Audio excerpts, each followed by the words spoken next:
5.18 민주화운동 모독으로 거센 비난을 받고 있는 자유한국당 의원 3명을 향한 여야 4당의 압박 수위가 연일 높아지고 있습니다. 국회 징계안 제출에 이어 5.18 민주화운동을 왜곡하면 처벌하는 법안도 추진하기로 했습니다. 전국 표준지 공시지가가 지난 2008년 이후 11년 만에 최고 상승률을 기록했습니다. 전국적으로 평균 9.42%가 올랐으며 지역별로는 서울이 13.87% 올라 상승폭이 가장 컸고 부산과 광주도 10% 넘게 올랐습니다. 세월호 참사로 희생된 경기도 안산 단원고 학생에 대한 명예 졸업식이 오늘 열렸습니다. 이번 졸업식은 지난 2014년 참사 당시 제주도로 수학여행을 가던 단원고 2학년생 가운데 세월호 침몰로 희생된 250명을 대상으로 열렸으며 유가족들이 명예 졸업 증서를 받았습니다. 지난달 21일부터 우리 수역에서 명태 포획이 전면 금지됨에 따라 당국이 명태 등 불법 어획물 집중 단속에 나섭니다. 이에 따라 식당에서 생태탕을 팔거나 암컷 대게, 어린 갈치와 고등어, 참조기 등을 판매하면 최고 2년 이하의 징역이나 2천만 원 이하의 벌금이 부과됩니다. 말레이시아 유명 휴양지 코타키나발루에서 한국인 여행사 대표가 고객들의 돈을 가지고 돌연 잠적했습니다. 죄송하다는 문자만 남기고 사라졌는데 여행사 사무실은 외국에 있어 고객들이 금전 손실을 보전받기가 쉽지 않은 상황입니다.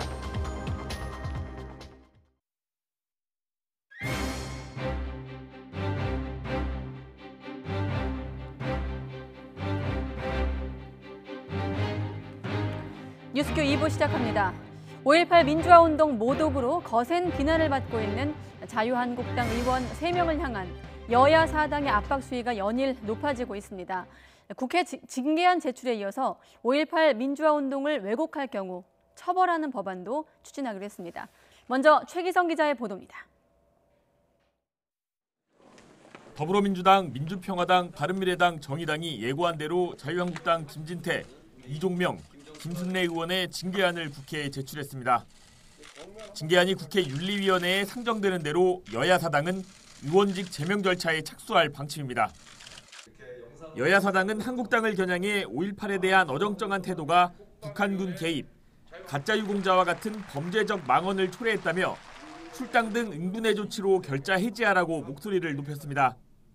당원으로 받아들일지 안 받아들일지는 그분들의 얘기입니다. 그러나 국회에서는 이분들을 받아들일 수가 없다는 입장을 분명히 밝힙니다. 역사 왜곡 재발 방지를 위해 여야 4당은 입법 공조를 통해 5.18 민주화운동을 왜곡하거나 날조, 비방하는 행위를 범죄로 규정하고 처벌할 수 있도록 하는 법안을 발의할 예정입니다.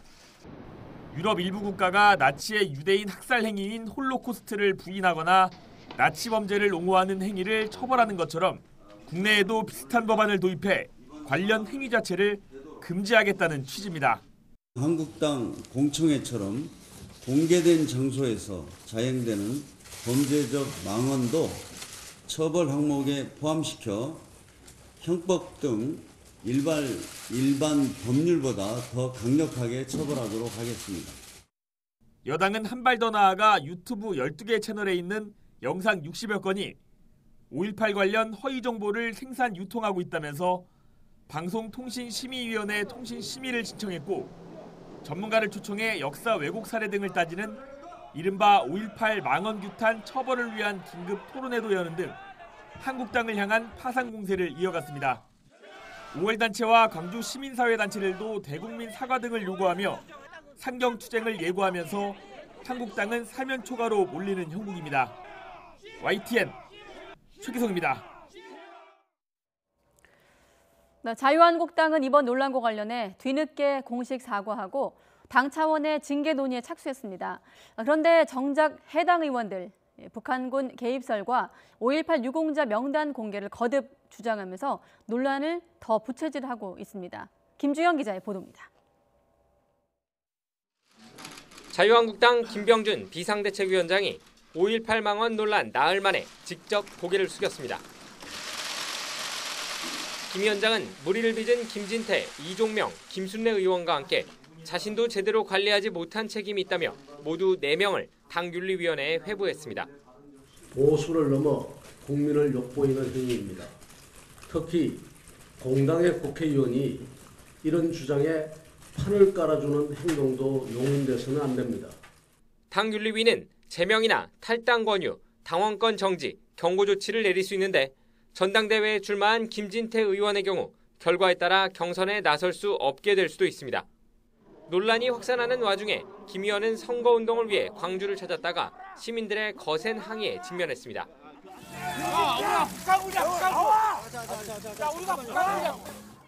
김 의원은 행사장을 오가는 내내 시민단체에 둘러싸여 사퇴 압박을 받았지만 사과 대신 유공자 명단 공개를 끝까지 주장했습니다. 이 참전 용사분들과 마찬가지로 5.18 분들도 그렇게 하지 못할 이유가 없다고 생각합니다. 또 다른 당사자인 이종명 의원은 의원직 사퇴 조건으로 유공자 명단 공개와 북한군 개입 여부 진상규명을 내걸었고 김순례 의원 역시 유공자 명단을 공개해야 한다는 뜻을 굽히지 않았습니다. 아니 저는 사과드리고요. 제가 어쨌든 사과드리고 저는 이제 말씀드린 게 이제 국민들이 알고 싶어하는 명단 공개 말씀드린 거예요. 이런 가운데 나경원 원내대표 등 원내 지도부는 청와대가 한국당이 추천한 5.18 진상조사위원 임명을 거부한 데 대해 반발하면서 5.18 정국은 당분간 이어질 전망입니다. YTN 김주영입니다. 네, 북한군이 개입했다는 지만원 씨 주장에 북한군으로 지목이 된 시민군들은 치가 떨리고 어이가 없다는 반응입니다. 지만원 씨는 북한군임을 가려내는 비법이 있다면서 시민군에게 광수라는 이름을 붙였는데 이렇다 보니 시민군들 사이에서도 역사 왜곡을 강력히 처벌해야 한다는 목소리가 높아지고 있습니다. 김범한 기자가 이어서 보도합니다. 지난 1980년 5.18 민주화운동 때 전두환 신군부에 맞서 마지막까지 싸운 시민군 59살 양기남 씨. 양 씨는 극우인사 지만원 씨에 의해 북한군 광수 36호 최룡해로 지목됐습니다. 말도 안 하는 것을 물어봤었고 저보고 광대뼈가 왜 튀어나왔냐는 식으로 그런 식으로 물어본 사람들이에요. 변호사들이. 양 씨는 20살 때 무고한 시민이 계엄군의 총칼에 피 흘리며 쓰러지는 것을 보고 총을 들었을 뿐 북한에는 가본 적도 없는 토박이 광주 시민입니다. 하지만 지만원 씨는 여전히 수많은 광수를 만들어내며 5.18 민주화운동에 북한군 특수부대원들이 대거 투입됐다고 주장하고 있습니다. 5.18은 북한 특수군 600명이 일으킨 게릴라 전쟁이다. 그 다음에 시대를 조직한 사람도 없고 주의한 사람도 한국에는 없다. 그 다음에 광주의 영웅들은 이른바 북한군에 부역한 분화기들이다. 이에 따라 2년 전 전두환 씨가 회고록에서 5.18에 대한 허위 사실을 유포하면서 대도하기 시작한 한국판 홀로코스트법 제정 목소리가 커지고 있습니다. 5.18처럼 검증되고 평가받은 역사적 사실을 왜곡할 경우 강력하게 처벌하자는 겁니다. 국회는 5.18 망언을 한 자유한국당 국회의원의 즉각 강력히 중지하고 5.18 민주화운동을 부정하는 행위를 처벌하는 법령을 즉각 제정하라. 자유한국당 의원들의 망언으로 민주당과 민주평화당, 바른미래당, 정의당의 공조 틀이 마련되면서 역사 왜곡 세력 단죄의 법적 근거가 마련될 것으로 기대되고 있습니다. YTN 김범환입니다. 네, 정치권은 물론 이렇게 시민사회에서까지 논란이 불거지고 있는데 국방부가 북한군 개입은 확인된 바 없다고 밝혔습니다. 하지만 다소 모호한 입장이 아니냐 이런 지적이 나오면서 사실관계에 대한 입장 표명을 군이 보다 분명하게 할 필요성이 있어 보입니다. 김세호 기자가 이어서 보도합니다. 자유한국당은 지난 8일 보수 논객 지만원 씨를 국회로 불러 공청회를 열었습니다. 지만원 씨는 이 자리에서 5.18 민주화운동 당시 북한군이 개입했다는 주장을 이어갔고 이종명 의원 등 일부 한국당 의원은 폭동이라는 표현까지 썼습니다. 5.18은 북한 특수군 600명이 일으킨 게릴라 전쟁이다. 그 다음에 시대를 조직한 사람도 없고 주의한 사람도 한국에는 없다. 그 다음에 광주의 영웅들은 이른바 북한군에 부역한 분화기들이다. 정부 여당은 물론 보수 진영 내에서도 비판이 이어지는 등 파문이 확대되고 있는 가운데 국방부는 북한군 개입설에 대한 입장을 묻는 질문에 확인되지 않았다고 밝혔습니다. 이거에 대해서는 개입했다는 부분에 대해서는 확인되지 않았다는 걸로 알고 있습니다. 국방부는 지난 2007년 국방부 과거사위원회의 2년 6개월 조사 결과를 바탕으로 5.18 민주화 운동 당시 북한군 특수부대가 개입한 내용은 확인할 수 없다고 밝힌 바 있습니다. 또 2013년 국회에 제출한 답변서를 통해 같은 입장을 표명했습니다. 확인되지 않았다라는 표현이 불분명하거나 모호하다는 지적이 제기되자 국방부는 사실 무근과 같은 맥락이라고 덧붙였습니다. 국방부가 향후 구성될 진상조사위의 조사에서는 기존에 확인되지 않았다라는 답변 대신 사실 무근이라는 공식 입장을 내놓을지 주목됩니다. YTN 김세호입니다. 네, 지금까지 쭉 보셨는데 이렇게 5.18 광주민주화운동 폄훼 발언 논란이 일파만파 번지고 있는 상황입니다. 5.18은 폭동이다, 유공자는 괴물 집단이다, 이렇게 원색적인 비난이 쏟아졌던 지난 8일 공청회에서 나온 발언들 좀 더 자세하게 들여다볼 필요가 있겠습니다. 들어보고 이어가겠습니다. 5.18은 북한 특수군 600명이 일으킨 게릴라 전쟁이다. 그다음에 시위대를 조직한 사람도 없고 지휘한 사람도 한국에는 없다. 그다음에 광주의 영웅들은 이른바 북한군의 부역한 분화기들이다. 이런 세 가지 결론이 여기까지 나온 거예요. 정치적으로 이용하는 세력들에 가지고 그냥 폭동이 민주화 운동으로 된 겁니다. 그렇게 되는데 10년, 20년밖에 안 걸렸는데 5.18 폭동이 일어나고 난 다음에 지금 40년이 된 겁니다. 그러면 거기에 대해서 다시 한번 뒤집을 수 있는 때가 된 거 아니겠습니까? 국회를 토론의 장으로 해가지고 이 5.18 때 북한군이 개입됐다는 것을 하나하나 밝혀나가는 그런 역할들을 하는데 저 최선을 다하겠습니다. 종북 좌파들이 지금 판을 치면서 5.18 유공자라는 이상한 괴물 집단을 만들어내면서 우리의 세금을 축내고 있습니다. 맞습니까? 5.18 유공자 그 헛되게 돼 있는 모든 국민의 피땀 어린 혈세를 가지고 그들의 잔치를 벌이고 있는 5.18 유공자를 다시 한번 색출해내야 되지 않겠습니까? 앞장서겠습니다. 앞장서겠습니다. 주저할... 네, 당시 8일 발언 먼저 보셨는데 이렇게 한국당 일부 의원들의 망언이 계속해서 지금까지도 파장을 일으키고 있습니다. 여야 4당은 의원직 제명까지 추진하고 있는 상황인데 오늘 뉴스큐에서는 역사학자 전우용 교수님과 함께 이 문제 짚어보도록 하겠습니다. 네, 안녕하십니까? 네, 안녕하세요. 네, 정치권 논란을 교수님께 여쭤보기보다는 좀 역사적인 사실들을 네. 좀 객관적으로 여쭤보려고 오늘 모셨고요. 자, 강론에 들어가기 전에 지금도 공청회 때 발언들 쭉 이어서 보셨는데 현재까지 논란 어떻게 좀 지켜보고 계십니까? 어느 시대에나 또는 어느 사회에나 좀 상식적으로 납득하기 어려운 발언들 또는 생각들을 극단주의에 경도돼서 하는 네. 사람들은 언제나 있게 마련이에요. 근데 이제 그런 것들이 이른바 이제 이 사회의 비상식적 영역, 그런 정상성에서 벗어나는 영역에 있다는 것을 좀 그 선을 그어주고 경계를 네. 그어주고 그래서 상식선에서 사회가 돌아갈 수 있도록 이끌어 나가는 것이 정치권이 해야 할 역할인데 네. 이번 같은 경우에는 사실 지만원 씨를 비롯해서 이제 5.18 광주에 북한군이 개입했다든가 심지어 600명이 내려와서 그 300만 경계망을 뚫고 네. 했다든가 하는 얘기는 한 20여 년부터 계속 돼 왔었는데 우리 사회가 전체적으로 그거는 이제 일종의 무슨 어떤 이제 그 뭐랄까요 사이비 종교의 광신론처럼 그렇게 취급을 해왔어요. 예. 아무리 사이비 종교나 이런 쪽에서 이상한 얘기를 한다 하더라도 그것을 이제 국회에서 받아들여서 증폭시키고 확산시키는 일을 하지 않지 않습니까? 네. 근데 이번 같은 경우에는 그런 얘기들을 이제 국민의 대표기관인 국회, 국회의 공식적인 좀 의결 자리는 아니었습니다만은 네. 공청회라는 틀을 통해서 증폭시키고 확산시킴으로써 시민권을 갖지 못한 발언들을 우리에게 시민권을 부여하려고 했다는 것, 그것이 이번 이제 공청회의 좀 가장 심각한 문제가 아닐까 생각을 합니다. 사실 5.18 민주화운동 여러 번 저희도 보도했습니다만 역사적으로 검증이 끝난 사안이고 또 심지어 법으로도 대법원이나 행정법원을 통해서 거듭해서 이렇게 판결도 나은 사안입니다만은 일부 아직 의혹이 있는 부분들은 있습니다만 지금 이 시점에서 이렇게 논란을 좀 일으키는 이유가 있다고 보세요? 그러니까 덧붙이자면 작년 이제 미국 무성 문서가 공개되면서 네. 이제 그때도 이제 그런 내용이 나왔었어요.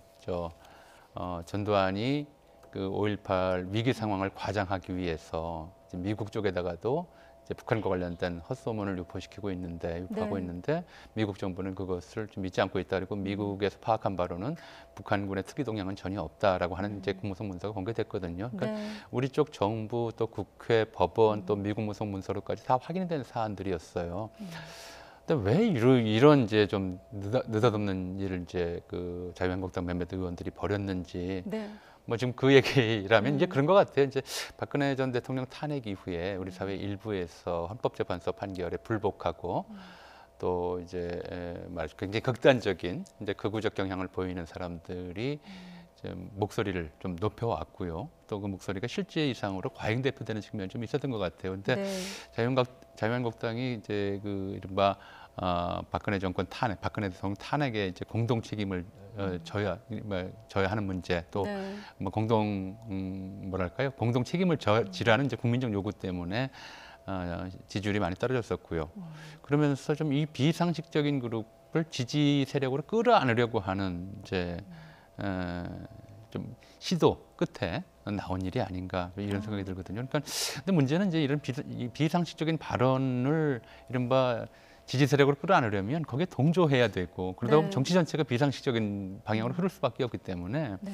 좀 판단을 좀 잘 해야 되지 않겠나 좀 이런 생각입니다. 네, 이해관계를 예. 위해서 어떤 정치적 이해관계 때문에 지지 세력을 모으기 위한 어떤 의도로 네, 보고 계신다. 그렇죠. 뭐 지지 세력으로 더 갈 데가 없는 사람들이니까 가장 오른쪽에 있는 사람들이 극우 쪽에 있는 사람들이니까 스스로 좀 발을 오른쪽으로 계속 옮기고 있는 것 같다라고 보이는 거죠. 네, 지금 쟁점이 되고 있는 내용, 뭐 쟁점이 되고 있다고 저도 뭐 표현을 하고 있습니다만은 두 가지 아니겠습니까? 네. 북한군 개입설, 5.18 유공자 명단 공개 부분 이렇게 있는데, 자 우선 하나씩 좀 보겠습니다. 네. 지만원 씨가 다시 논란을 좀 일으킨 대목이 5.18에 북한군이 개입했다. 앞서 뭐 뉴스에서 시민군들 입장에선 뭐 치가 떨린다는 좀 그런 반응도 나왔습니다만은, 자 이 부분에 대해서 역사학자로서 좀 설명을 좀 해주세요. 일단 뭐 지만원 씨가 근거로 들고 있는 것 자체가 굉장히 박약하죠. 주로 이제 사진 가지고 누구랑 닮았다라고 하는데 이미 네. 북한군이 아니라고 하는 사실들은 뭐 다 이제 본인들이 밝힘으로써 다 드러난 사안이고요.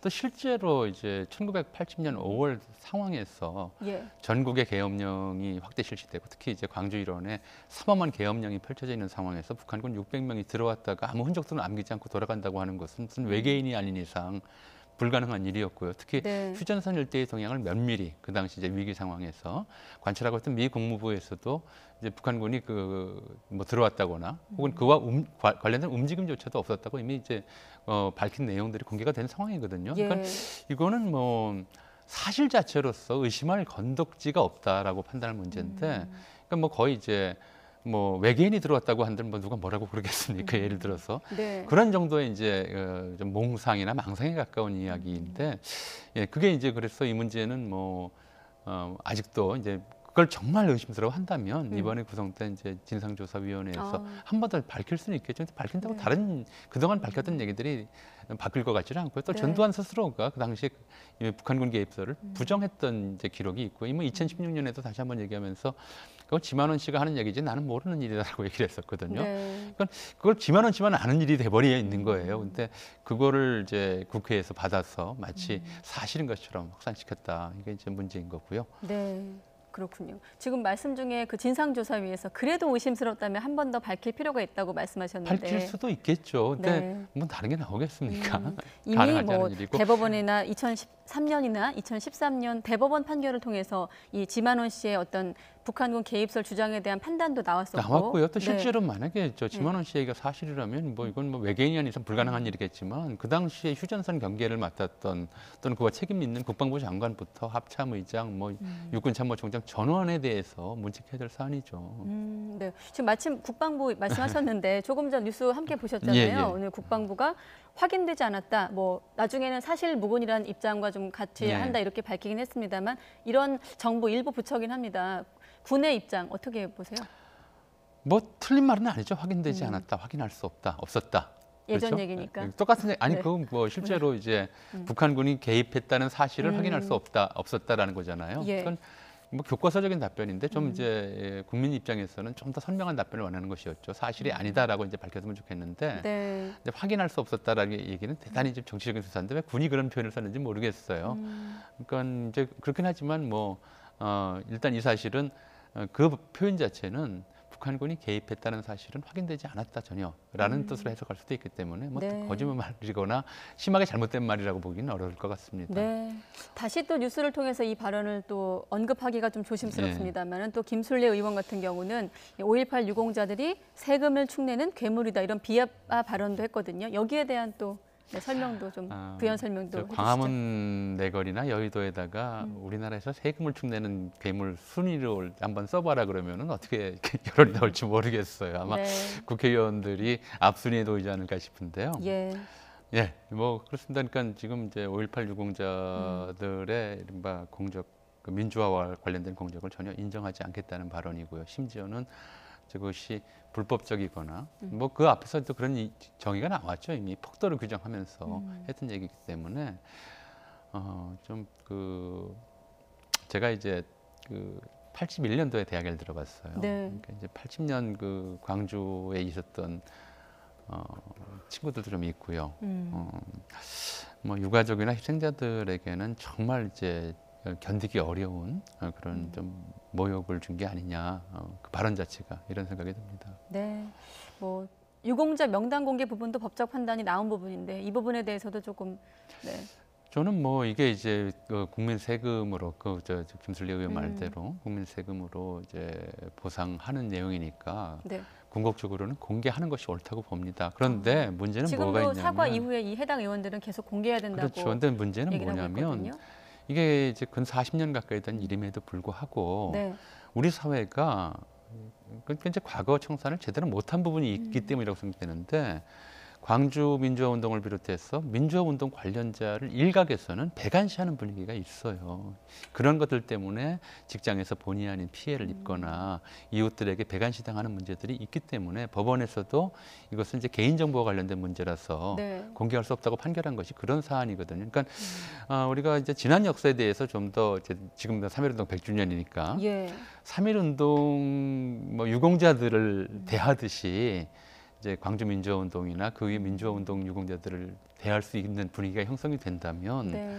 그러면 이제 그 공개가 아무 문제가 없겠죠. 근데 아직도 진행형인 역사이고 여전히 지금 지만원 씨가 얘기한 것처럼 광주 민주화운동에 참여하셨던 분들을 폭도로 보는 그런 분위기가 일각에 남아 있어요. 네. 그런 상태에서는 이게 쉽지는 않을 것이다, 간단하지는 않을 것이다 그렇게 생각을 합니다. 그 일각에 남아있는 그런 시각을 포함해서 역사 왜곡에 대한 지금 논란이 계속되고 있고 앞서 뉴스에서도 보셨지만 뭐 한국형 홀로코스트 법안이라든지 뭐 반나치법 이런 얘기가 나오고 있는데 이런 역사 왜곡에 대해서 좀 처벌을 해야 된다 이런 목소리가 뭐 정치권 안팎으로 나오고 있거든요. 학자로서 어떻게 보십니까? 사실 우리가 일본의 이른바 이제 정군 위안부 강제 동원에 대해서도 네. 명확한 좀 사죄를 못 받고 있잖아요. 좀 쉽지는 않은 문제입니다. 왜냐하면 이제 다양한 이해관계가 얽혀 있고 또 다양한 관점이 얽혀 있어서 네. 여러 가지 이야기가 나오고 그 중에는 이제 극단적인 주장이 나오는 것도 있거든요.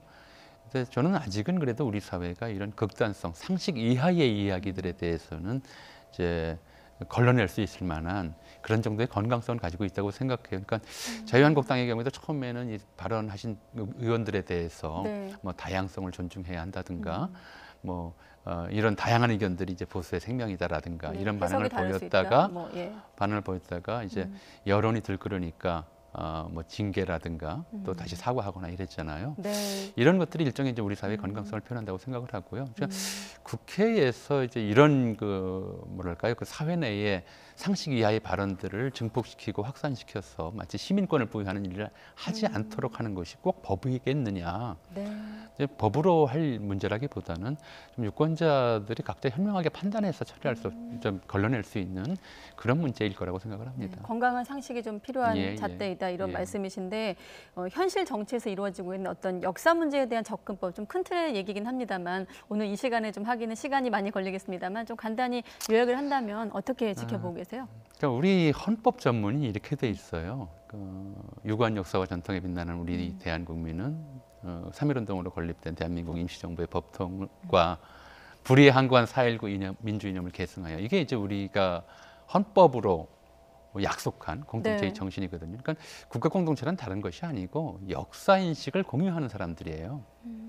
그죠? 그러니까 4.19가 불이한 것이다라고 이제 명확하게 헌법에 정리해 놓았듯이 네. 지나간 역사들에 대해서도 결국 여러 차례 논란을 거쳐서 국민적 합의들을 만들어가면서 국가 공동체가 유지되는 것이거든요.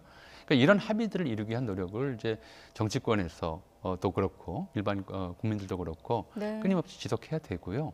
그런 점에서 이런 합의와 완전히 어긋나는 예컨대 뭐 4.19가 폭동이었다라고 주장을 네. 한다든가 이런 주장들을 좀 비상식선에서 묶어두려고 하는 시민권을 주지 않고 묶어두는 그런 노력, 의식적인 노력이 이제 지속돼야 한다. 그래서 네.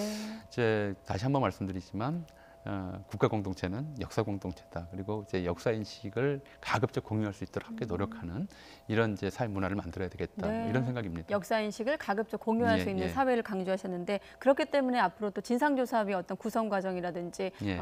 역할에 대해서 좀 더 집중을 해야 될 것 같은데 어떻게 끝으로 좀 보고 계십니까?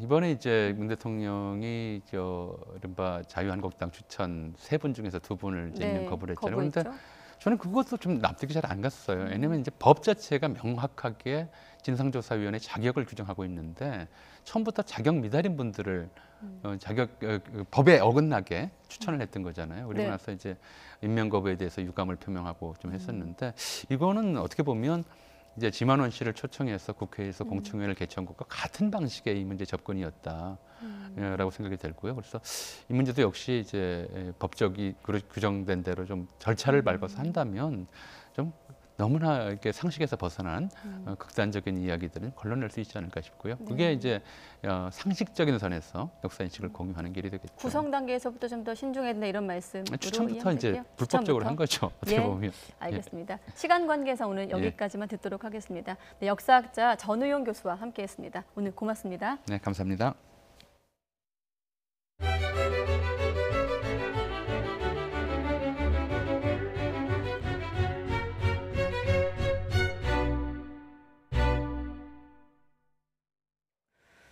네, 사법농단 의혹으로 재판에 넘겨진 양승태 전 대법원장은 24년 후배 법관 앞에 피고인 신분으로 서게 됐습니다. 서울중앙지법 형사합의 35부에 배당이 됐는데 이르면 다음 달 초부터 재판 준비 절차가 시작될 것으로 보입니다. 신지원 기자의 보도입니다. 양승태 전 대법원장의 사건은 서울중앙지방법원 형사합의 35부에서 심리하게 됐습니다. 지난해 말 사법농단 의혹과 직접적인 관계가 없는 판사들로 새로 구성된 3개 재판부 가운데 한 곳입니다.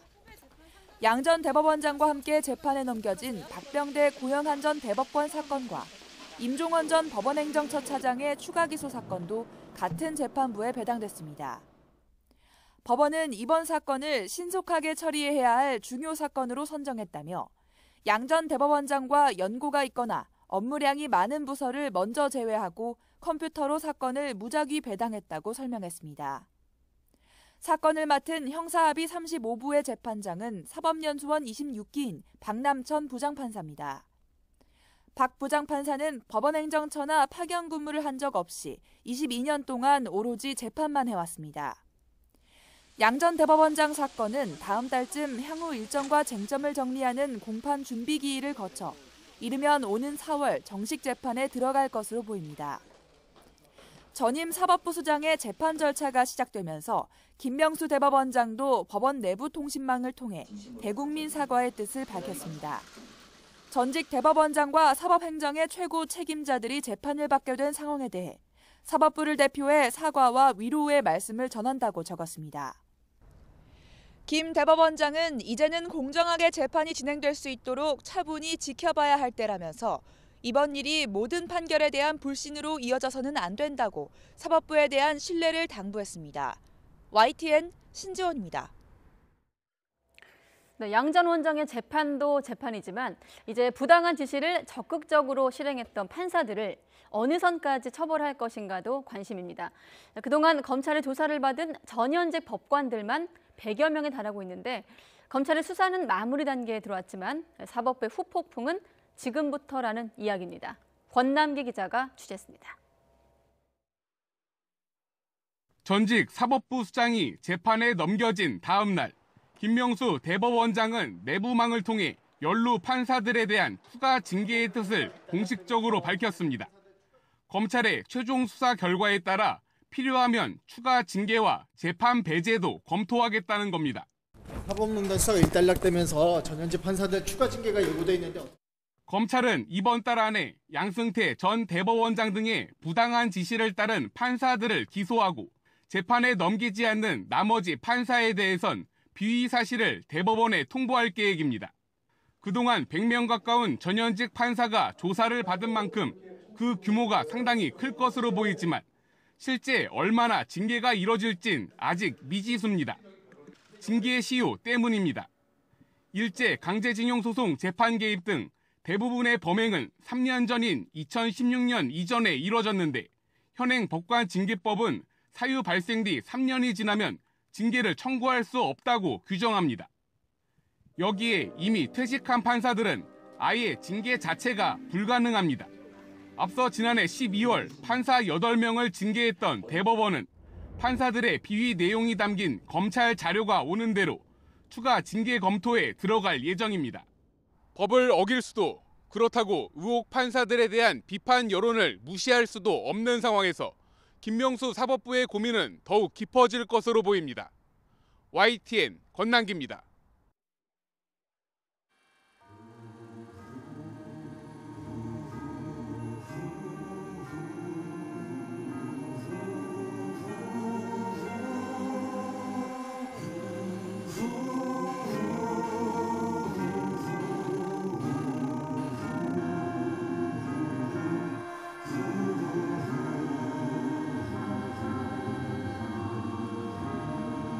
언제 만났었는지 이제는 헤어져야 하네. 얼굴은 밝지만 우리 젖은 눈빛으로 애써 웃음 지으네.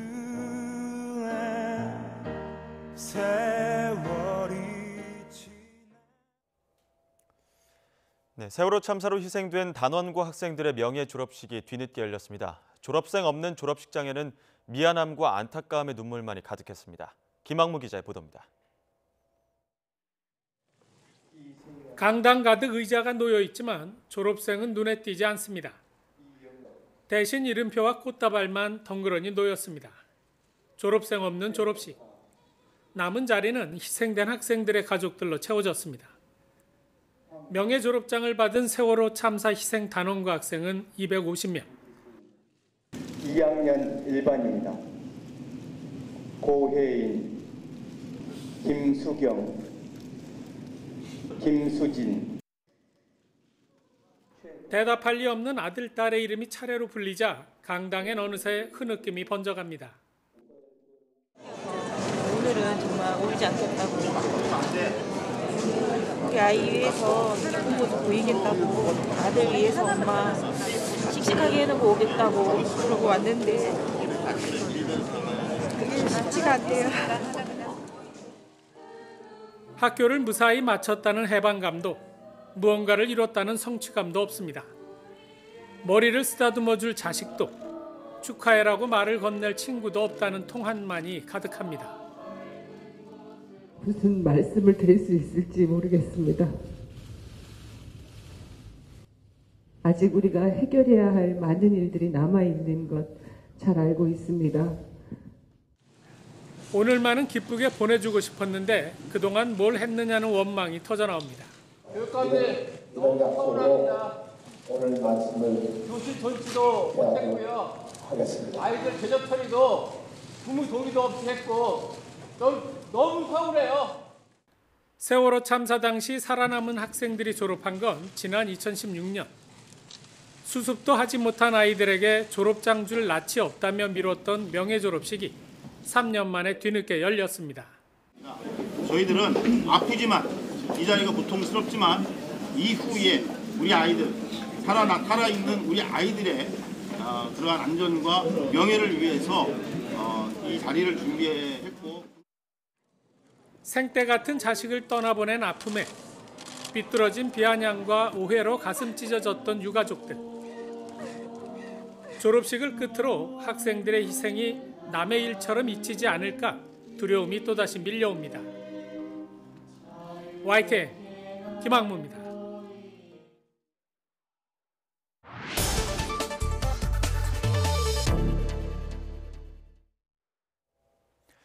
네, 2014년 그날의 참사만 없었더라면 이미 3년 전에 가족의 축하를 받으며 졸업식 꽃다발을 받았을 아이들. 하지만 정작 아이들이 없는 졸업식을 바라보는 유족들의 심정은 어땠을까요? 오늘 퀴터부에서는 고 장준형 군의 아버지 장훈 4.16 가족협의회 위원장과 만나보겠습니다. 아버님 안녕하십니까? 네, 안녕하세요. 네, 오늘 졸업식 아버님도 참석을 하셨을 텐데요. 바라보는 심경이 복잡하셨을 것 같습니다. 어떠셨나요? 착잡했죠. 또 장소가 예. 그 단원관이라는 장소가 그 4월 16일 날 저희 가족들이 맨 처음 모인 장소였거든요. 예. 장소 선택을 또 어떻게 그렇게 했는지 아이고 참. 처음에 모였던 그 장소에서 아이들 명예 졸업식을 하셨다는 말씀해 주셨는데 혹시 다음 또 모여서 유가족 분들끼리 나눈 이야기들이 있을까요? 그 장소에 잘 못 들어오세요. 예.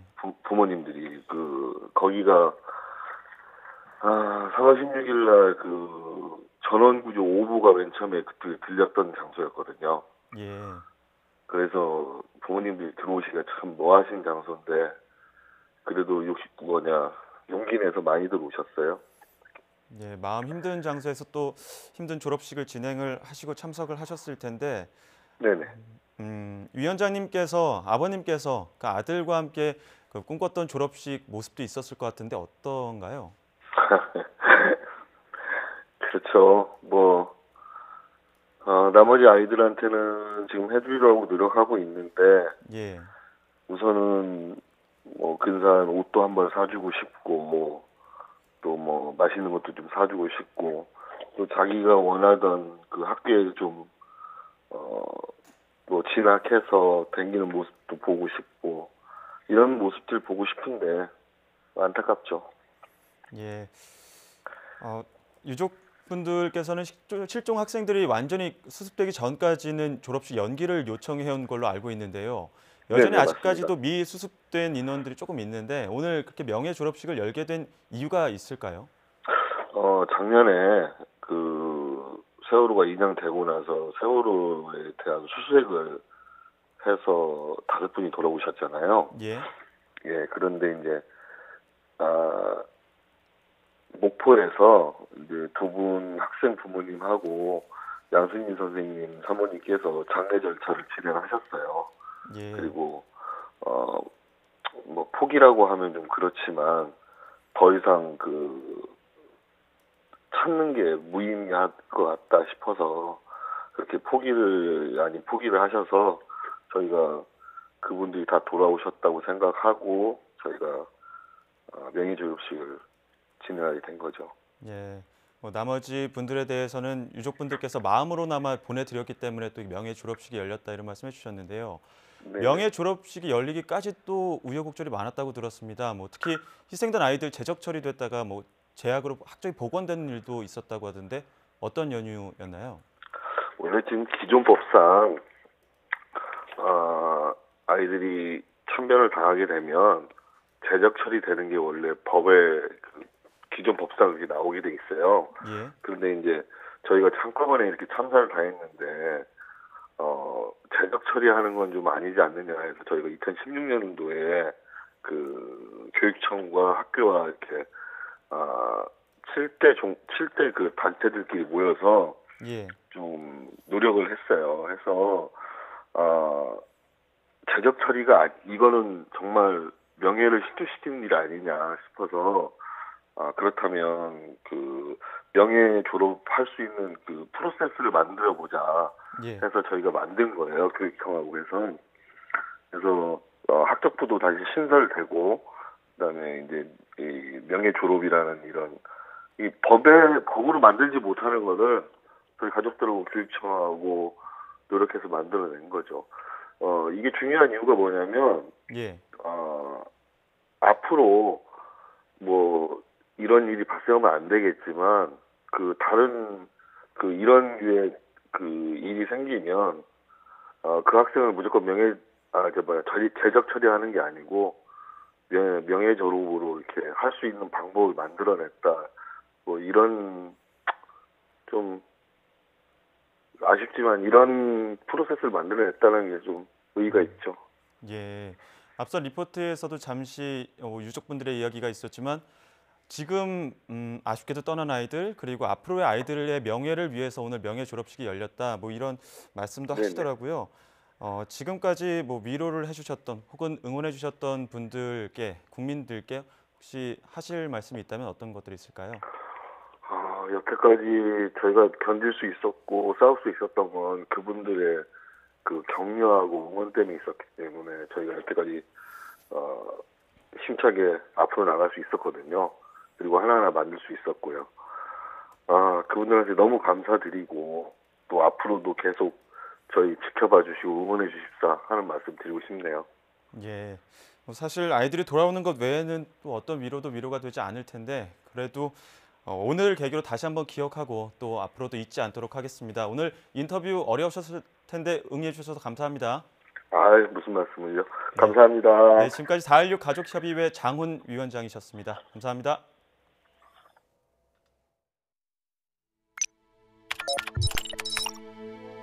어린아이처럼 모형 비행기를 만들고 함께 날리고 놀았던 날들이 그리워질 것 같습니다. 선생님께서 만들어주신 항공의료체계에 종사하는 저를 비롯한 항공의료인들은 앞으로도 계속 선생님과 함께 하고자 합니다. 선생님께서 그렇게 간절하게 이루고자 하셨던 The right patient, the right place at the right time을 실현하기 위해서 이제 선생님과 함께 하늘에서 더욱더 많은 일을 하고자 합니다. 외상 환자분들이 계속 오시기 때문에 석선장님보다 더 중요한 분도 계신데 혈압이 전혀 안 잡히는 분들이 있어요. 그래서 부서는 아이들에게 최선을 다하던 방법 없어요. 왜냐면 중증 외상센터나 이런 거 어차피 지금 복지부 사업이나 이런 데서 다 일곱 분야가 되기 때문에 어차피 이제 저희도 더 이상 이럴 게 없기 때문에 처음이라서 그런데 사회에서 나타나는 많은 일들 있잖아요. 그러니까 이벤트나 이런 것들, 이벤트성 기사. 근데 그런 거에만 계속 가면은 발전이 없겠잖아. 15년 이상 동안 여러 학회라든가 보건복지부나 소방관계청에서 굉장히 많은 회의와 심도 깊은 토론이 있었지만 테이블에서만 이루어졌던 어떤 이슈가 되고 있는데 일회성으로는 안 끝났으면 좋겠어요. 그러니까 저희 나라가 하드웨어는 이렇게 좋다고요. 결국은 사람인 것 같아요. 사람들, 의지. 또 정책적으로 그게 받아들여지지 않으면 제가 할 수 있는 부분은 없으니까요. 안 된다. 정부에서 저걸 요청을 드린 지가 소방 같은 경우는 저희가 8년 정도가 처음 기여만 어쩔 수 없이 저희가 그래서 민간 기업에서 제가 이상 광고도 찍어드리고 이외의 장소에서 요청을 하면 지금 이착륙하고 있지 않다는 겁니다. 그렇죠? 현실이 그렇죠. 돌아가고 있습니다. 예. 지금 응급센터 전체에 대한 체계가 굉장히 좋아졌고 그러면서도 실제로 여러 가지 문제점들, 그 아기 사고 났던 상황 이런 거 있을 때마다 본인이 굉장히 거기에 대한 책임감을 많이 느끼고 어떻게 보면 괴로워하는 부분도 되게 많았고요. 다른 응급의료 체계를 발전시키고 변화시켜 나가기 위한 고민들이 많으셨고 그런 일들을 실제로 행하셨기 때문에 그런 계획들을 수행하시고 업무를 실제 하시느라고 집에도 못 가시고 그렇게 근무를 하셨던 것 같아요.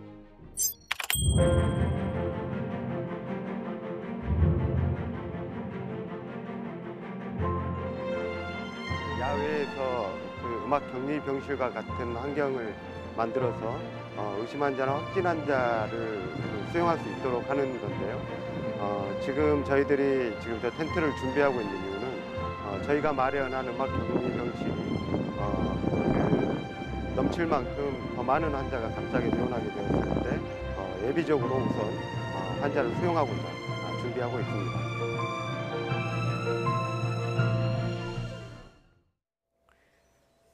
네, 건강보험료와 재산세 등을 산정할 때 기준이 되는 올해 공시지가가 공개됐습니다. 고가 토지와 저평가됐던 일부 토지 등의 현실화율을 개선했다는 것이 정부의 설명인데 전국 표준지 공시지가는 지난해보다 평균 9% 정도 상승한 가운데 서울은 13.9% 올랐습니다. 김현우 기자의 보도입니다. 이번에 발표된 전국 표준 토지 50만 곳에 대한 가격 산정의 핵심은 현실 반영률을 높인 데 있습니다. 실제 거래되는 땅값이 공시지가에 어느 정도 반영되는지를 나타내는 이른바 현실화율은 지난해보다 2.2%포인트 오른 64.8%로 집계됐습니다. 전국 공시지가는 지난해보다 평균 9.4% 올라 11년 만에 최대 상승률을 기록했습니다. 지역별로 보면 서울이 13.87% 올랐고 세종시로 인구 유출 영향을 받은 충남의 상승률이 가장 낮았습니다. 서울에서는 특히 개발 호재로 땅값이 급등한 강남구와 중구, 영등포구 등의 공시지가가 크게 올랐습니다. 그동안 정부가 강조해온 토지 가격대별 조세 형평성을 높이기 위한 조치로 풀이됩니다. 표준지 공시지가 추진 방향은 그동안 시세가 급등하였거나 저평가됐던 이런 토지를 중심으로 현실화, 형평성을 강화했습니다. 이에 따라 중심 상업지나 대형 업무용 건물 등 전체 토지의 0.4%를 차지하는 이른바 고가 토지의 공시지가는 이번에 20%가량 올랐습니다. 전체의 99.6%를 차지하는 나머지 일반 토지의 상승률은 7%대에 그쳤습니다. 정부는 전통시장 등 서민과 자영업자들이 활용하는 토지에 대해서는 상승폭을 최소화했다고 강조했습니다. 이어 건강보험료나 세금 부담 증가 등에 대한 우려에 대해선 관계부처와 협의해 개선 방안을 내놓기로 했습니다. YTN 김현우입니다. 자, 그런데 지난달 예정 공시지가가 공개되고 나서 일부 지자체는 국토부에 가격을 조정해달라고 요청을 했습니다. 대부분 세금 부담 때문이었는데 국토부는 공시지가로 인해서 보유세가 대폭 오르는 지역은 전체 0.4%에 불과하다고 강조했습니다. 이어서 이하린 기자가 보도합니다. 16년째 전국에서 가장 비싼 땅으로 기록된 서울 명동 화장품 매장 부지. 공시지가가 지난해보다 2배로 오르면서 땅에 대한 보유세는 상한선인 50%까지 뛰게 됩니다. 내년엔 공시지가가 그대로라도 공정시장 가액 비율 등이 오르면서 올해 보유세보다 50% 가까이 더 오르게 됩니다. 공시지가 상위 1위에서 8위까지는 모두 지난해 땅값보다 2배가량 올랐기 때문에 세금 상승폭도 비슷합니다. 이런 이유 때문에 인기 상권이 몰린 일부 지자체는 국토부의 공시지가 인하를 요구했습니다. 지난달 국토부가 표준지 공시 예정가를 공개한 이후 이를 정정해달라는 의견도 3,000건 넘게 접수됐습니다. 하지만 정부는 공시지가가 대폭 오르는 토지는 전체의 0.4%뿐이고 나머지 99.6%는 시세 상승률 정도를 반영했다고 강조했습니다. 인기 상권이 아닌 지역들의 보유세는 크게 오르지 않는다는 겁니다. 땅 주인들이 공시지가 인상으로 인한 세금 부담을 임대료에 전가할 수 있다는 지적에 대해서는 지난해 10월 상가 임대차법 개정으로 계약갱신 요구권 행사 기간이 5년에서 10년으로 연장되고 해마다 임대료 인상률 상한도 5%로 제한된다고 설명했습니다. 임차인이 임대료를 3기 이상 연체했다든지 또는 계약 종료일 6개월에서 1개월 전까지 내용 증명을 보내서 계약갱신을 하겠다는 의사를 표현하지 않았을 경우에는 계약갱신이 되지 않을 수도 있기 때문에 주의할 필요가 있겠습니다. 이와 함께 오는 4월 상가 건물 임대차 분쟁 조정위원회를 설치해 상인들이 안정적으로 생업에 종사할 수 있도록 하겠다고 덧붙였습니다. YTN 이하린입니다. 네, 첫날부터 반응이 뜨거웠다고 하는데 중소기업 근로자에게 휴가비를 지원해주는 프로그램의 신청자 접수가 오늘부터 시작이 됐습니다. 다음 달 8일까지 신청을 받는데요. 국내 여행 경비 20만 원을 지원받을 수 있습니다. 신윤정 기자가 보도합니다. 중소기업인 이 회사의 직원 390여 명은 지난해 휴가비 20만 원씩을 일제히 받았습니다. 정부의 근로자 휴가 지원 사업을 회사에서 신청했는데 대상 업체로 선정됐기 때문입니다. 일과 삶의 균형을 같이 양립할 수 있는 그 부분 때문에 이제 신청을 하게 됐고요. 전액 기업 부담이 아니기 때문에 그 부분에 대해서 이제 메리트가 있다고 느껴서 신청을 하게 됐습니다.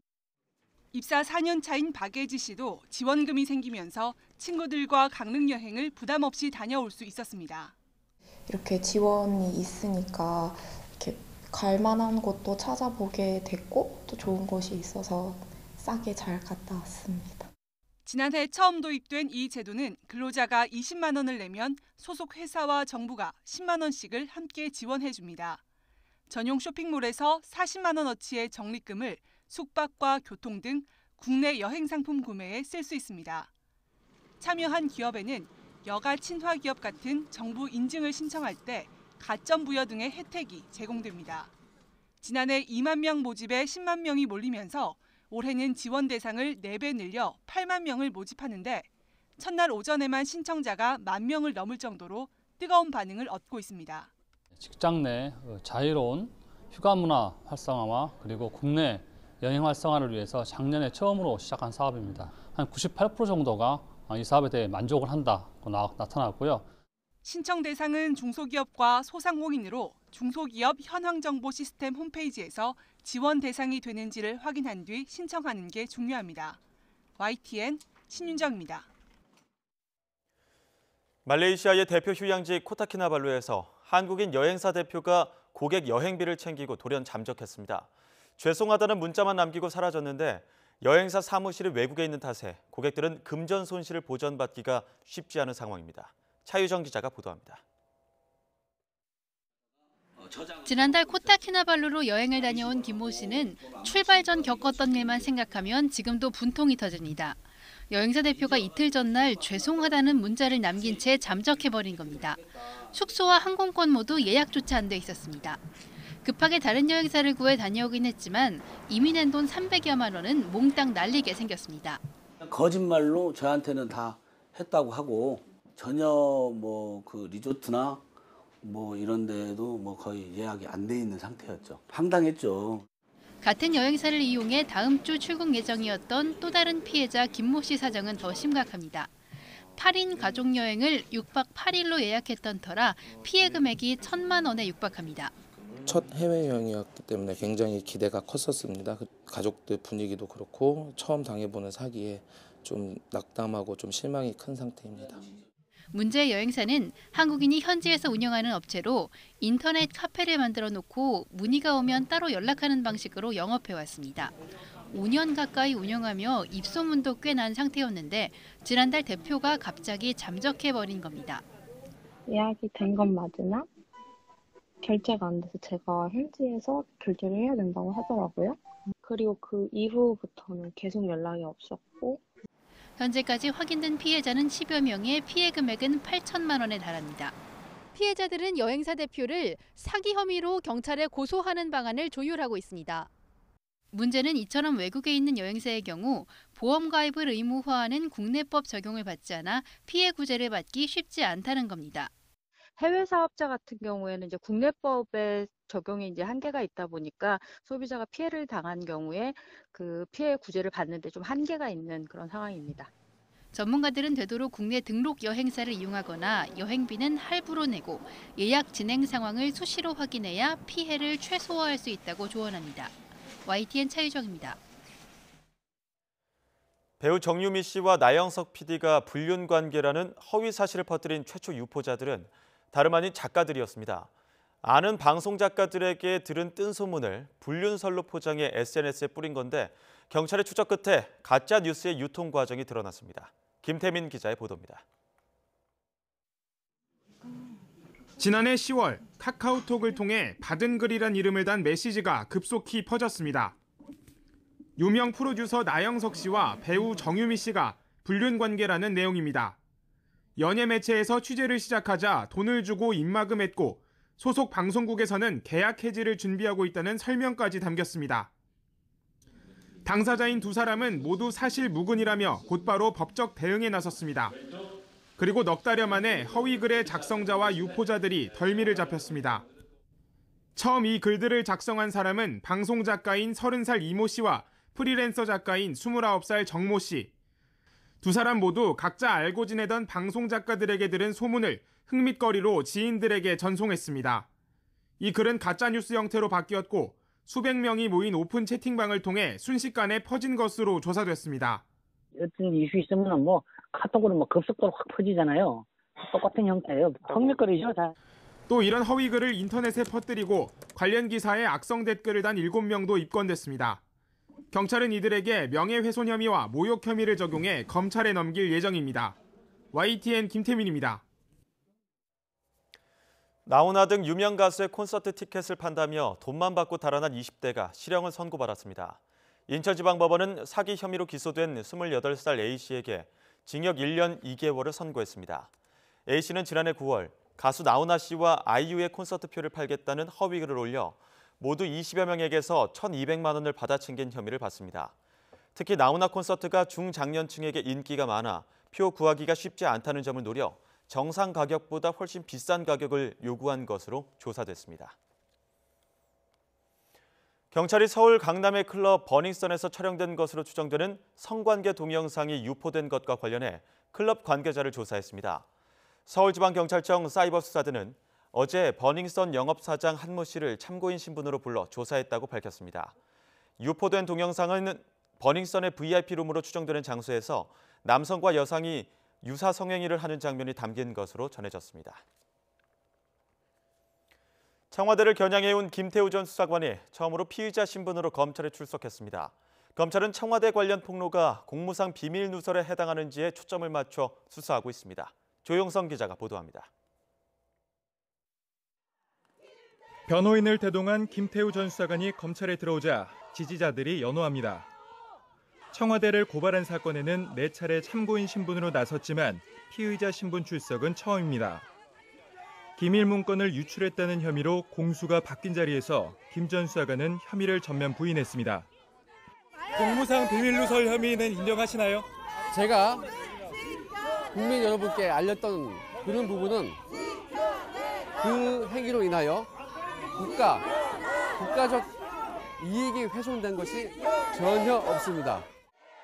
이 자리에는 바른미래당 이현주 의원과 이준석 최고위원이 찾아와 함께 정부를 비판했습니다.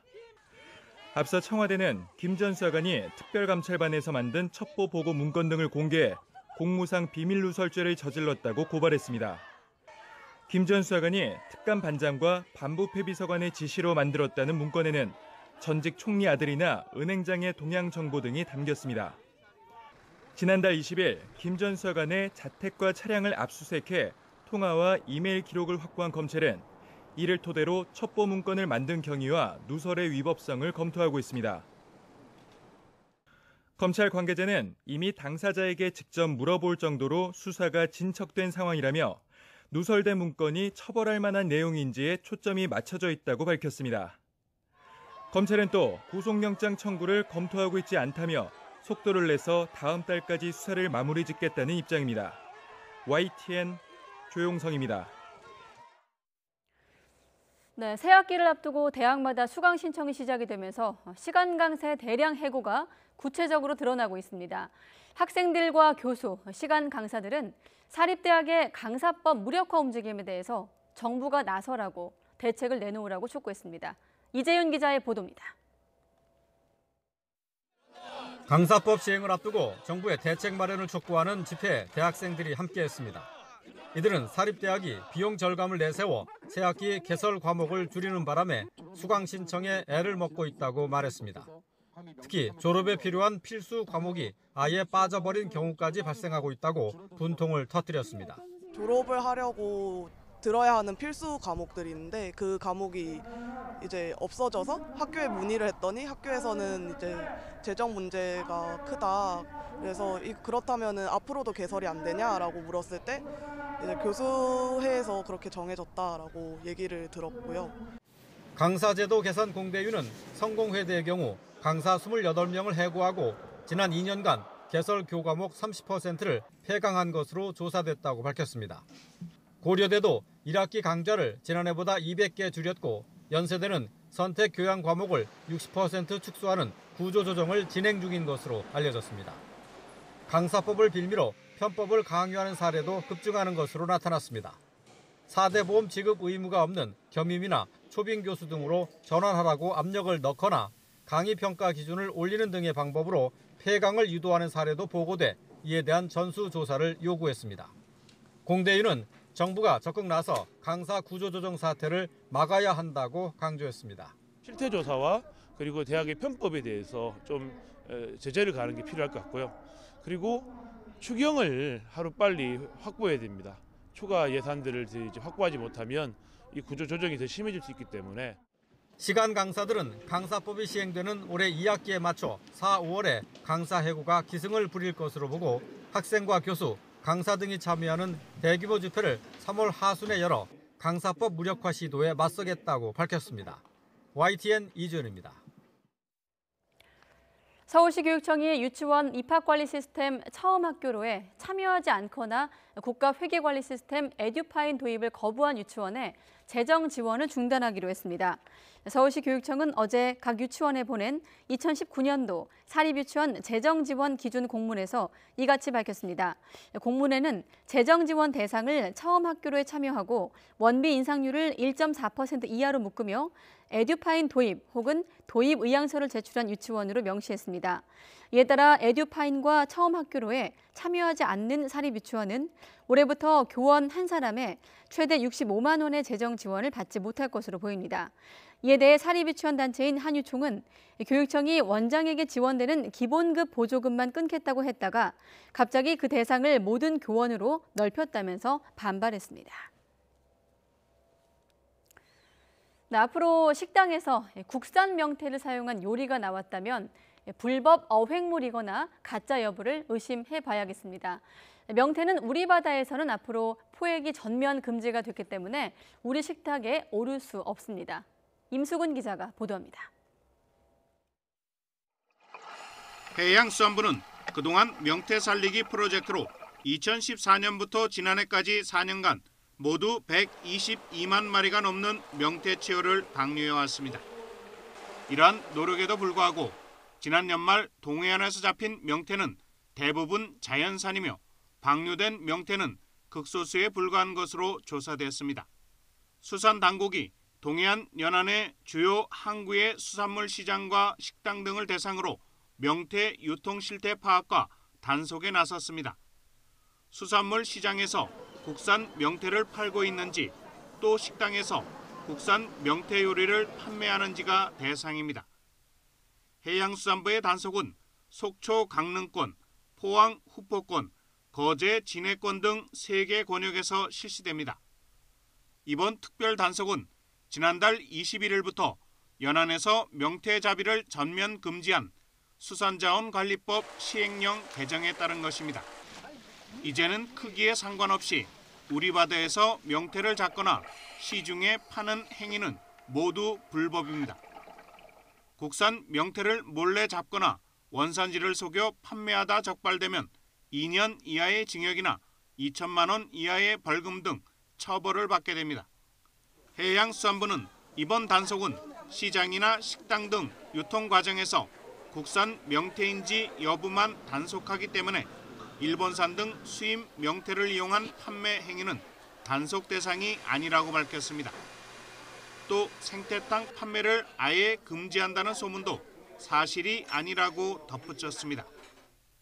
이번 특별 단속에는 모든 암컷 대게와 길이가 9cm 이하인 어린 대게, 18cm 이하의 갈치, 21cm 이하의 고등어, 15cm 이하의 참조개에 대한 포획 판매도 포함됩니다.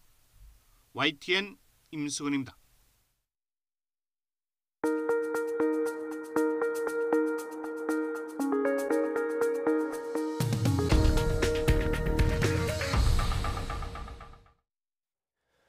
베트남의 판 빈민 외교장관이 2박 3일간 북한 방문 일정을 시작했습니다. 이달 말 2차 북미 정상회담을 계기로 북한 김정은 위원장의 베트남 국빈 방문 문제도 조율할 것으로 관측됩니다. 김태현 기자의 보도입니다. 판 빈민 베트남 외교장관은 중국 베이징을 거쳐 고려항공편으로 평양에 도착했습니다.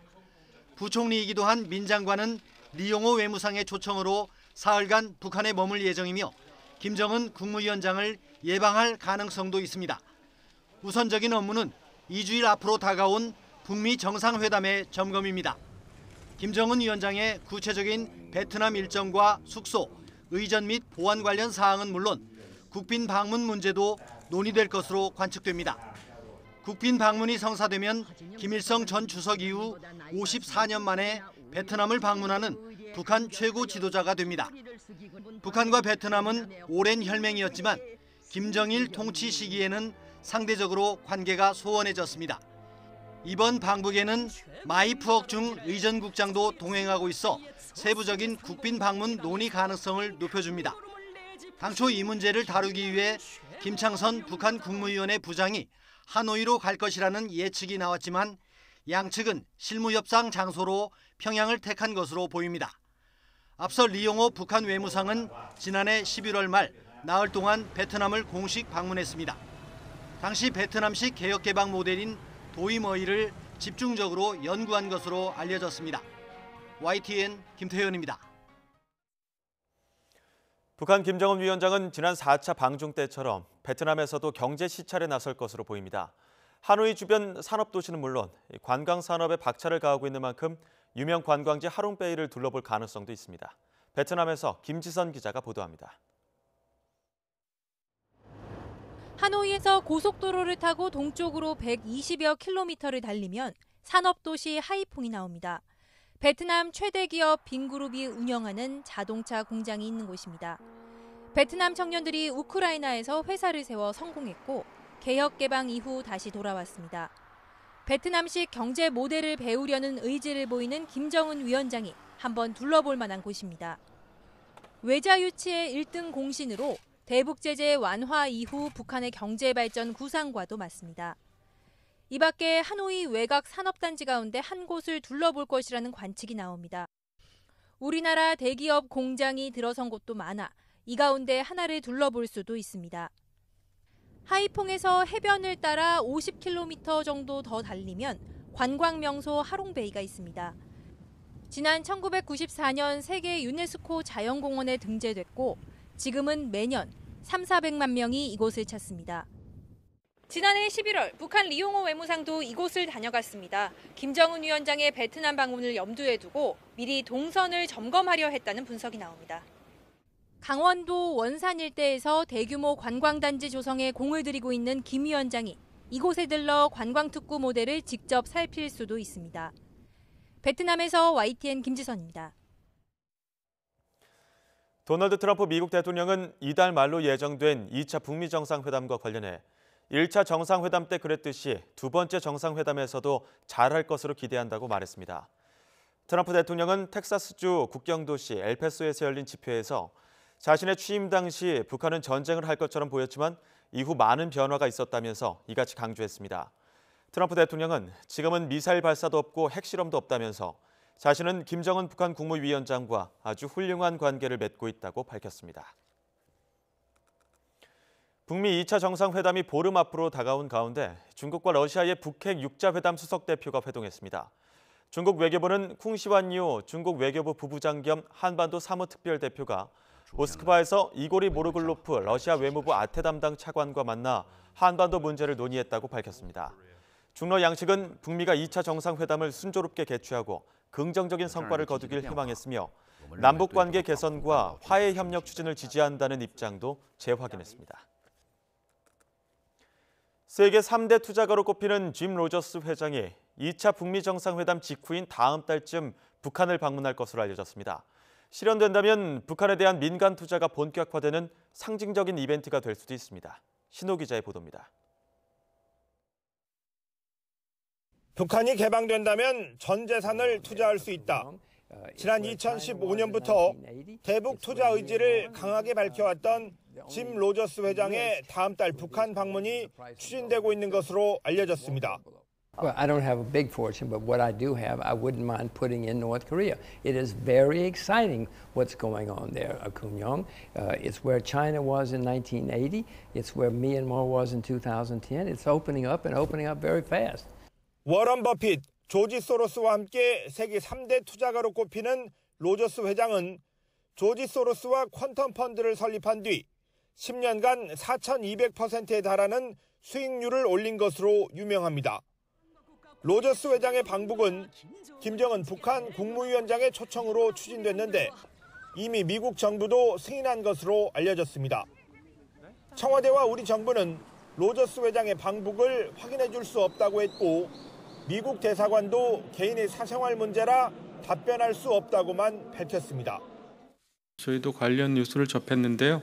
우리 정부가 확인해 줄 사항은 아닌 것으로 생각이 됩니다. 우리 정부는 그렇지만 로저스 회장의 방북이 이루어진다면 상당히 의미가 큰 행보가 될 것으로 보고 있습니다. 이달 2차 북미 정상회담을 앞두고 미국의 거대 투자 자본을 초청한 것인데 북한이 개혁 개방에 대한 의지를 내보이면서 동시에 비핵화 상응 조치로서 대북 제재 완화에 대한 기대가 크다는 뜻으로도 이해할 수 있습니다. 로저스 회장은 금강산의 골프 리조트를 보유한 국내 민간 리조트 개발업체의 사회이사도 맡고 있습니다. 북미 회담 직전에 이루어진 로저스 회장 초청은 북한의 제재 완화 촉구 전략으로도 해석됩니다. 하노이 북미 정상회담에서 제재 완화 합의에 이르지 못할 경우 금강산 관광과 개성공단 사업의 재개는 물론 로저스 회장의 방북도 무산될 수 있습니다. YTN 신호입니다. 통일부 당국자는 오늘부터 북한 금강산에서 열리는 남북 민간 교류 행사와 관련해 미국 측과의 협의가 완료되지 않아 동행 취재하는 기자들이 노트북과 카메라 등 취재 장비를 북측으로 가져가지 못하게 됐습니다. 이 당국자는 한미 워킹그룹 회의에서 금강산 행사에 대해 포괄적으로 논의했지만 미국 측과 협의하기 시작한 게 최근이라 시간이 부족했다며 이같이 설명했습니다. 취재진이 사용하는 노트북 등은 북한 등 테러 지원국에 미국산 부품이나 기술이 10% 이상 포함된 제품을 반출할 때 반드시 승인을 거치도록 한 미국의 수출 관리 규정 저촉 가능성이 있습니다. 위안부 피해자들에게 일왕이 사죄해야 한다는 문희상 국회의장 발언에 대해 일본 정부가 강력히 반발하고 있습니다.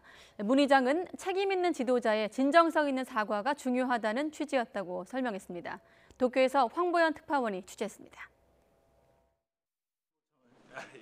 일왕이 위안부 문제에 대해 사죄해야 한다는 문희상 국회의장 발언에 대해 일본 정부가 일제히 반발하고 나섰습니다. 아베 총리는 상당히 놀랐고 매우 유감이라고 말했습니다. これは驚いたところでございます。甚だしく不適切な内容を含むものであり、極めて遺憾であり、 외교 경로를 통해서 항의는 물론 사죄와 발언 철회까지 요구했습니다. 強く抗議しました。それと同時に謝罪と撤回を求めたところであります。 한일 위안부 합의로 문제가 다 해결됐다고 거듭 주장한 고노 외무상은 발언을 조심해야 한다, 무례하다는 표현까지 써가며 불쾌감을 드러냈습니다. この後、韓国側がどのような対応をするかまだ分かりませんが、誠意を持った対応をされるというふうに期待をしております。 미국을 방문 중인 문 의장은 책임 있는 지도자의 진정성 있는 사과가 중요하다며 발언 취지를 설명했습니다. 그러면서 위안부 문제는 피해자들이 납득할 수 있는 진정성 있는 사과가 우선돼야 한다면서 일본은 수십 번 사과했다고 말하지만 그런 적이 없다고 비판했습니다. 문 의장은 그러나 한일 간 불필요한 논쟁은 원하지도 않고 일어나서도 안 된다고 강조했습니다. 일본 언론들은 한일 의원연맹 회장을 맡아 이른바 지1파로 알려진 문 의장이 일왕 사죄를 언급한 부분이 놀랍다는 반응입니다. 그러면서 2012년 당시 이명박 대통령이 일왕의 반성을 언급한 뒤 일본 내 반한 감정이 극에 달했던 점을 거론하며 이번 문 의장의 일왕 사죄 발언이 앞으로 양국 관계에 큰 악재가 될 것이라는 전망을 내놓고 있습니다. 도쿄에서 YTN 황보연입니다. 네, 어제 배우 안재욱 씨에 이어서 배우 김병옥 씨가 음주운전으로 면허가 정지됐습니다. 음주운전 처벌을 강화한 윤창호법 시행이 무색하게 연예계에서 이렇게 음주운전이 잇따르고 있습니다. 박서경 기자가 취재했습니다.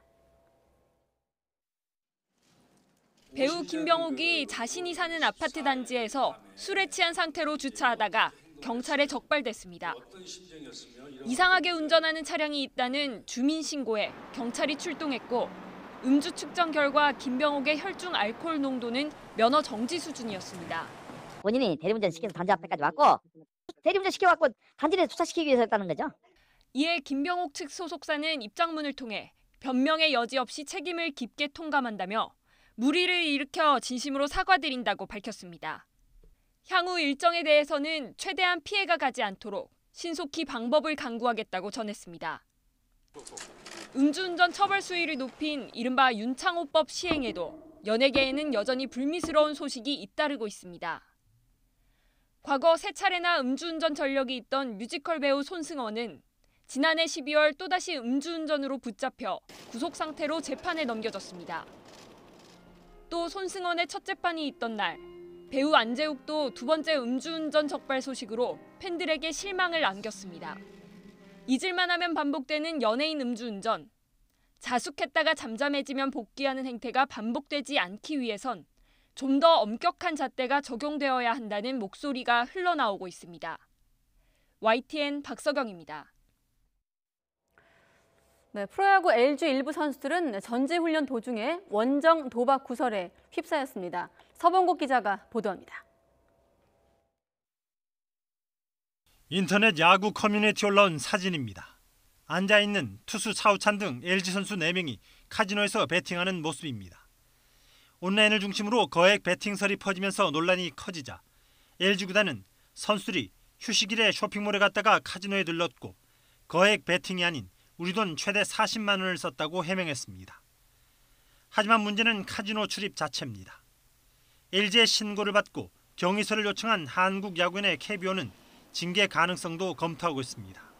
최선의 어떤 이런 것들이 불법적일 수 있고 문제가 될 수 있고 또 경기력에 영향을 또 상습적으로 만약에 습관적으로 하게 되면 문제가 될 수도 있는 거잖아요.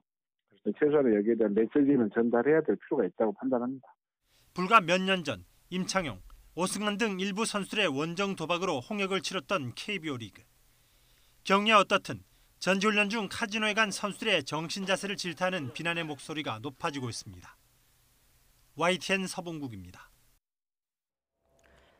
이봉창 의사가 일본 도쿄 한복판에서 일왕에게 수류탄을 투척하는 거사를 앞두고 결의를 다지며 썼던 선서문이 문화재로 등록됩니다. 문화재청은 국립중앙박물관에 있는 이봉창 의거 관련 기록물인 이봉창 의사 선서문을 비롯해서 이봉창 의사 친필 편지와 봉투, 이봉창 의사 의거 자금 송금 증서를 문화재로 등록 예고한다고 밝혔습니다.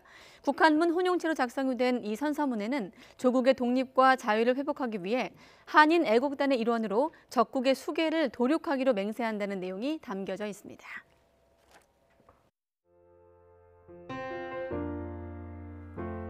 나의 사진 앞에서 울지 마요. 나는 그곳에. 네, 지금 이 음악과 함께 이 꽃다발과 보자기에 쌓인 졸업장이 가지런히 놓여 있습니다. 이맘때 흔히 볼 수 있는 졸업식의 설렘과 흥분 대신에 눈물과 통한이 번졌던 자리. 고 장준영 군의 아버님도 오늘 뉴스큐와의 통화에서 전하셨지만 이 엄마 아빠들은 졸업식장에 차마 발을 들이기 겁이 났다고 합니다. 5년 전 그날 정신없이 달려왔던 바로 그곳이기 때문이죠.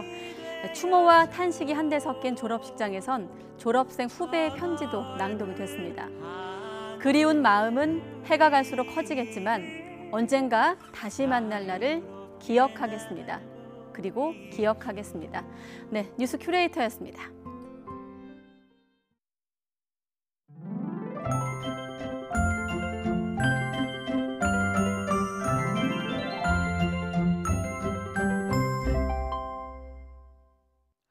오늘 낮 동안 공기가 제법 부드러웠습니다. 서울 낮 기온이 3.7도까지 오르며 비교적 온화함이 감돌았는데요. 밤사이 기온이 크게 떨어집니다. 경기 북부와 강원 일부 지역에 한파주의보가 내려진 가운데 내일 서울 아침 기온이 영하 6도까지 떨어지는 등 오늘보다 조금 더 춥겠고 한낮에도 서울 기온이 2도에 머무는 등 오늘보다 2도가량 낮아 제법 쌀쌀하겠습니다. 내일 새벽 제주도에만 비나 눈이 조금 내릴 뿐 다른 지역은 대체로 맑은 하늘이 함께하겠습니다. 이에 따라 대기의 건조함은 더욱 심해지겠는데요. 여전히 대부분 지역에 건조특보가 발효 중이고 특히 수도권과 전남 동부, 영남 곳곳에는 건조경보가 내려져 있습니다. 불이 날 가능성이 높은 만큼 불씨 관리 철저히 해주시기 바랍니다. 또 오전까지 대부분 지역에 미세먼지 농도가 짙게 나타나겠고 남부지방은 오후에도 나쁨 수준을 유지하는 곳이 많겠습니다. 내일도 황사용 마스크 꼭 챙겨주시기 바랍니다. 내일 아침 기온 예년보다 1도에서 3도가량 낮겠습니다. 서울 영하 6도, 대전도 영하 6도, 광주 영하 3도, 부산 1도로 예상됩니다. 낮 기온도 예년보다 1도에서 3도가량 낮겠습니다. 서울 2도, 대전 5도, 광주 8도, 부산 10도로 예상됩니다. 이번 주는 대체로 예년보다 춥겠고 금요일에는 추위가 주춤하지만 전국에 비나 눈이 내릴 것으로 전망됩니다. 지금까지 날씨 정보였습니다. 네, 가장 빠른 종합 뉴스 뉴스큐 오늘 순서 모두 마치겠습니다. 내일 다시 뵙겠습니다. 함께해 주신 여러분 고맙습니다.